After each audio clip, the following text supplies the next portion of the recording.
Hi, my name is Adie.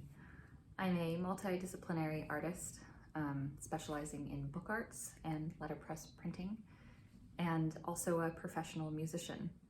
I currently live in Copenhagen, Denmark, and Malmö, Sweden, and go back and forth between the two, but I'm originally from California. So I was educated in Santa Barbara and spent many years of my life in San Francisco.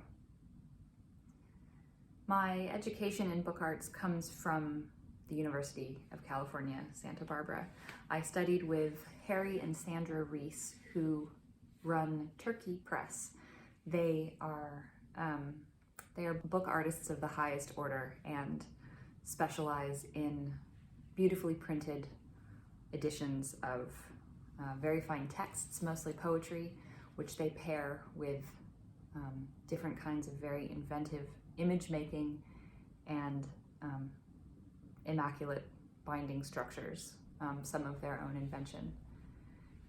It was a really wonderful experience to learn the craft and the art of making books under them, and not only to see the books in their collection, but also to see some of the books that they showed us from the Special Collections Library at UC Santa Barbara.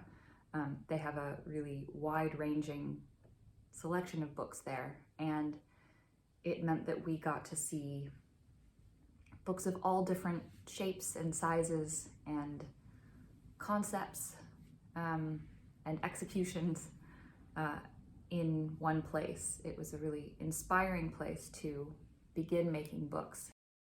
It's really the potential to bring together many different skills and many different interests, and to end up with editions of artworks that are interesting and can say something and really mean something.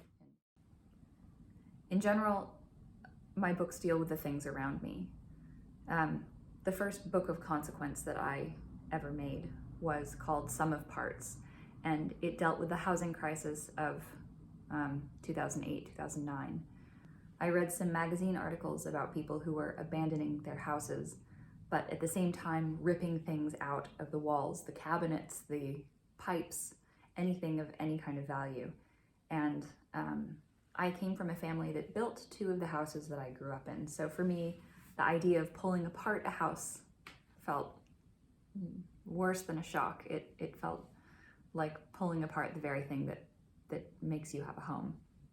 So this book is about what happened during that period and examines the dismantling of a house from the perspective of the house. Among my other books, which deal with social issues, is the book Rectoverso, where recto and verso, as in the two sides of a page, stand in for right and left, the political parties. It was made just after the election of 2016, which was a big shock, and I was living in California at the time. So I was in the midst of things as they were happening, and it felt terrible and felt like the right moment to make a book about it. The book is made from handset type and letterpress printed pages in an edition of one, and is a plea for mutual understanding.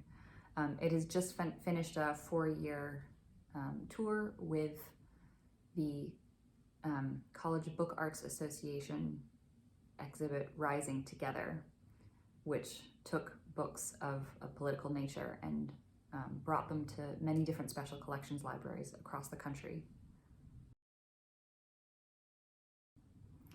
I started to deal with some social issues, but on a quieter scale, with my book Debris. It examined pieces of trash that were left after a big flood in Basel, Switzerland. I studied in Basel. I got my master's degree in historical performance practice there. And at the same time, I became involved with a printmaking studio called Rectoverso, which is an incredible place full of amazing machines and really nice people. And 10 years ago, I started a printmaking residency there. So I run that still with a collaborator called Marguerite Lehmann, and every summer we host um, 10 to 12 artists who come for a 12-day session.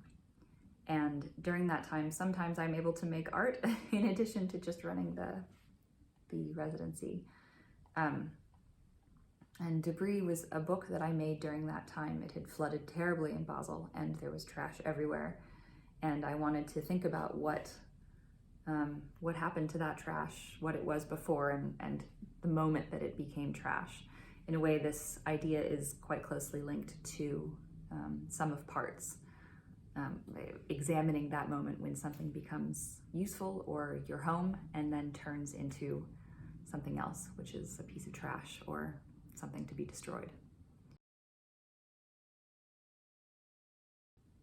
Basel has been a nexus of very many happy connections for me. First and not least with Marguerite Lehmann, with whom I run Edition Basel, the printmaking residency. We just celebrated our 10th year. In the third year, an artist came named Imi Mof, and she has now been 3 times. We've collaborated on a number of projects, including, of course, the Bibliothèque Nordica. And finally, an artist who lives and works in Denmark and specializes in artist books named Bent Kvisgaard. He is retired now, but worked his whole career as a typesetter and has a strong interest in artist books. And it was because of Bent that I got my first press in Denmark. And a number of projects have been either made or printed in Viborg at the Vingårds Officin, which is where he works quite a lot and is a member of the board. Something that I've been happy to grow into as my artistic practice has developed is collaborations. It's been wonderful collaborating on Edition Basel, as if you think of that as a curatorial project. Collaborating with Imi on projects like Bibliothèque Nordica has been extremely fulfilling. And I've also done a number of collaborative projects where the outcome was a book. Among these is Audibilidad. This project was made when Marguerite organized a sort of offshoot of Edition Basel to happen in Havana, Cuba. She invited a number of American, Swiss, and Cuban artists to participate. And while we were there, my colleague Carrie Ann Plank and I collaborated with a Cuban artist called Hanoi Perez on this book. The images are by Carrie Ann, and the text is by me and Hanoi. And we wanted to think about what it sounds like to be in Cuba, to be in Havana, to feel what it is to be Cuban. Buscar. La información que no me dijiste, sí, aquella que no quieres decir. Yo sé que tú sabes. Necesito escuchar, por lo menos un susurro. Silencio, solo silencio.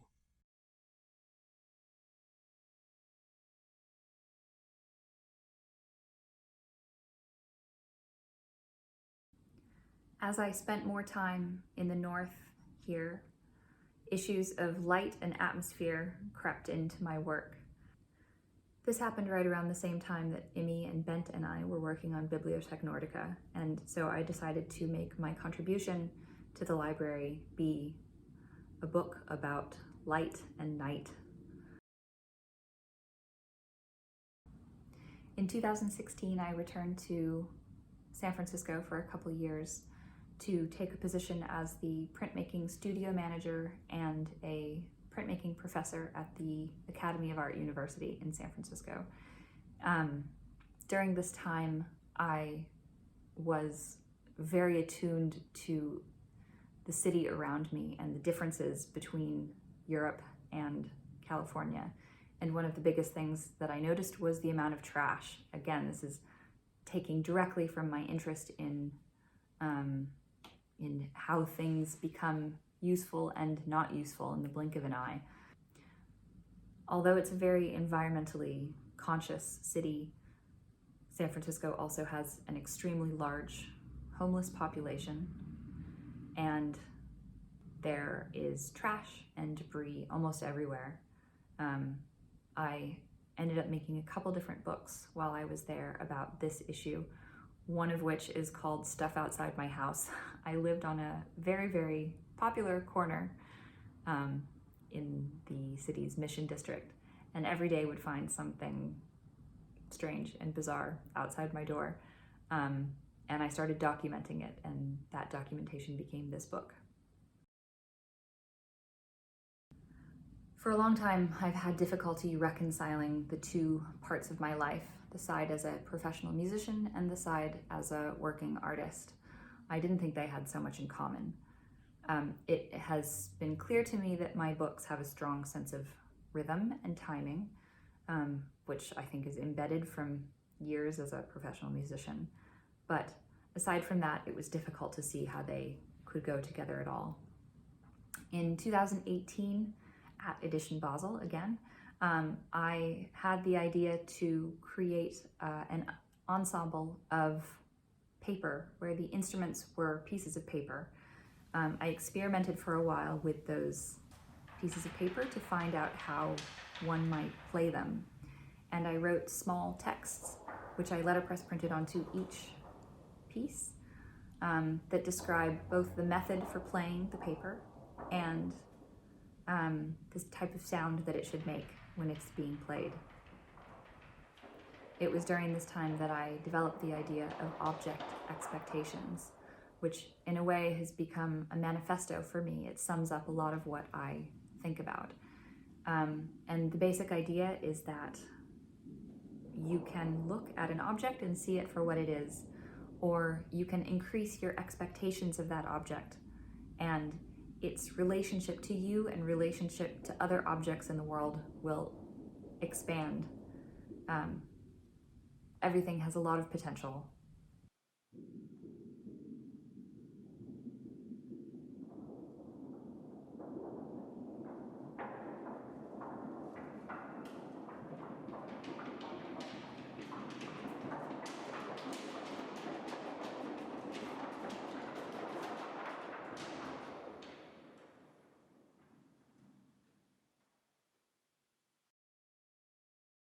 The next year I wanted to try something similar, so I wrote a new piece, this time for a group of artists speaking a text about a gap.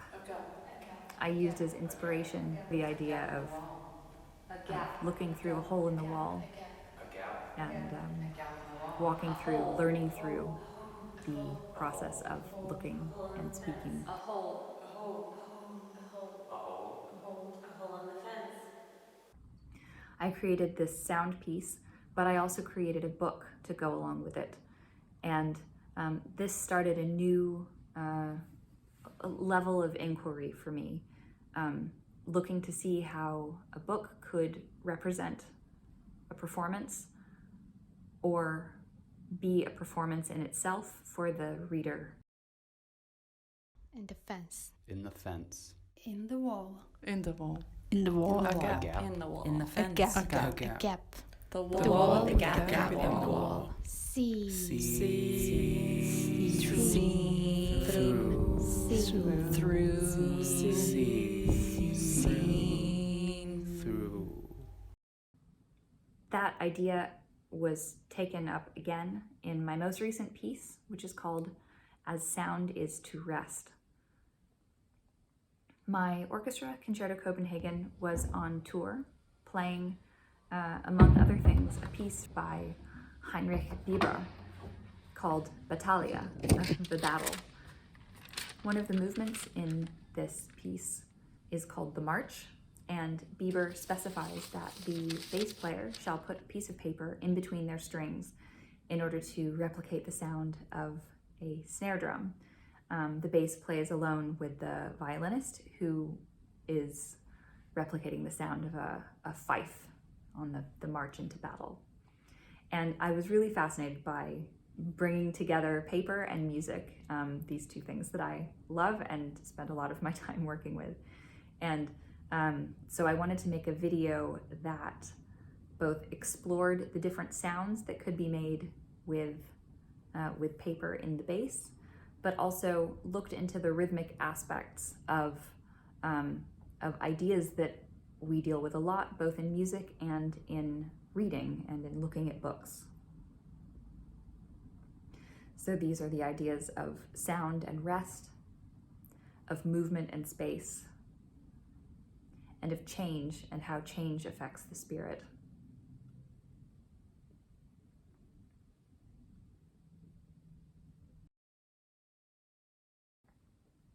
And thinking about how I've been affected by my time living in the Nordic countries. Of course, the atmosphere and the light are inescapable and really influential. But I keep coming back to how influenced I am by my orchestra. They exist here and not somewhere else because of their ability to play and have dialogue and work inside a structure, but find the freedoms within that structure. And that's been hugely influential for me.